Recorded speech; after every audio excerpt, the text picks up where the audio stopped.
Live from Fargo and serving you on TV, online, and on the go. This is Valley News Live at 10. We're learning more about the people involved in the officer-involved shooting that happened near Moorhead earlier this week.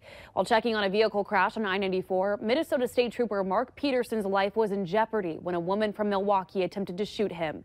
And a hostile male passenger kicked a window in the squad car while being taken into custody. Valley News Team's Ashley Holcomb tells us more about the people involved in this incident. Ashley?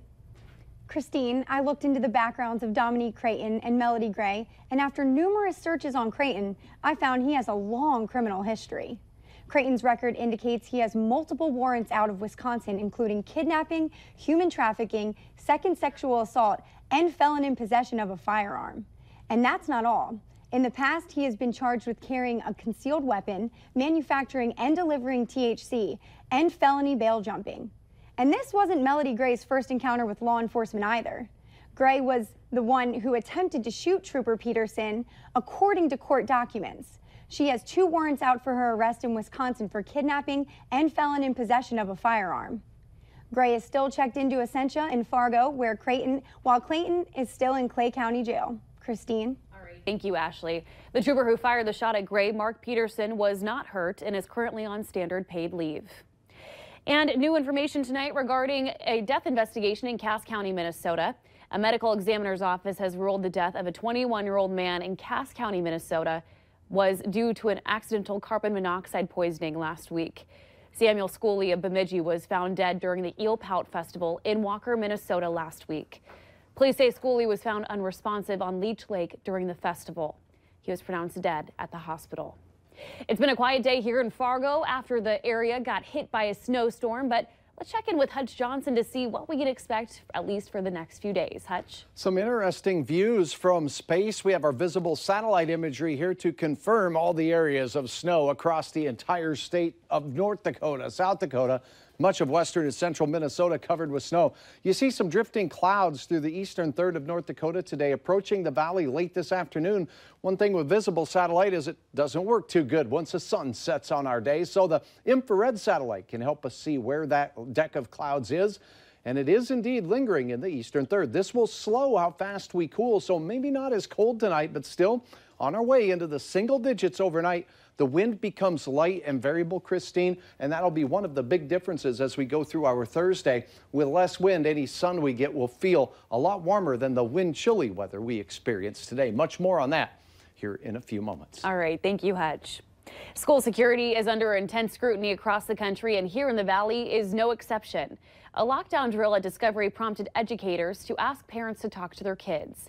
In Grand Forks, they're teaching the run, hide, or fight mantra. Schools there go through at least 2 lockdown drills every year, and sometimes they're completely unannounced. Administrators say it's a necessity to keep kids safe. When I started in education 30 years ago, did I think I'd be having conversations about locking down our facilities, doing drills and exercises and having difficult conversations? Absolutely not. But in Minnesota, Governor Mark Dayton proposed spending $21 million on upgrading school security statewide. A new study shows that more and more teens are consuming pornography at surprising rates, and advancements in technology are allowing kids easier access day by day. As Valley News Team's Joseph Ojo shows us, smartphones may be playing a huge role in the jump. Access to social media and smartphones and that sort of thing, I think it is certainly relevant to increasing usage of pornography. Increased access at the fingertips. One of the many ways Shauna Erickson describes it. Due to instant access to the internet, which is flooded with porn, data shows boys as young as 13 and girls as young as 14 admit to watching porn. I think what's more concerning is how it affects their behavior and their attitudes towards sexuality in general. Health expert Stephanie Honish says sexually explicit material on porn sites tend to stereotype females as physically perfect, and consuming a sufficient amount of porn can become an issue when young minds start to believe what they are seeing is the norm. She also thinks that what many teens see on their smartphone or computer screens is what they tend to expect in life and can ruin future relationships. Of course, it's placing all of the perceived worth on their physical appearance and not on their values and who they are as individuals. Erickson, who has worked extensively with teenage girls, says she has seen many of them exploited due to parents not speaking openly about the damage porn can cause. So when may be the right time to speak to your child about porn? Parents should be talking about developmentally appropriate sexual information from as early on as it's appropriate. We can be talking about body touches and good touch, bad touch in young kids. If your kid is already a teenager, both Erickson and Honish warn it's never too late. A good conversation starter is to first ask your teen what they know, get them to open up, and assure them that they won't be judged. In the FM area, Joseph Ojo, Valley News Live. Experts say a good time to start talking with your child is in middle school. Though it may seem early, it is important to have the tough conversation, letting your child know that what they see in porn is staged and not genuine. For more conversation starters with your kids on the topic, visit our website, valleynewslive.com, and click on this story. And several viewers sent a shocking video. It's of a 2004 Dodge pickup pulling a skid vehicle and going through a wall. It all happened at the 2018 North Dakota Winter Show in Valley City. The North Dakota Highway Patrol says it happened around 9:15 last night.